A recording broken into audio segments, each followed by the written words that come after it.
Hi. ഒരു പുരുഷൻ രണ്ടാമതൊരു പെണ്ണ് കെട്ടിയാൽ ആദ്യത്തെ ഭാര്യയ്ക്ക് ലഭിക്കുന്നത് നല്ലൊരു കൂട്ടുകാരിയെ കൂടിയാണ്. ഇത് കേട്ട് പ്രചോദനം ഉൾക്കൊണ്ട് ഈ വിഷയം ഭാര്യയുടെ മുന്നിൽ അവതരിപ്പിച്ചു. ഉലക്ക കൊണ്ട് തലക്കടി കിട്ടുന്നതിന് ഞാൻ ഉത്തരവാദിയായിരിക്കില്ല.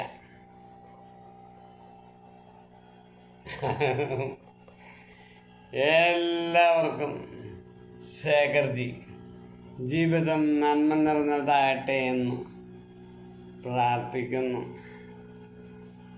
I love you. Ha ha ha.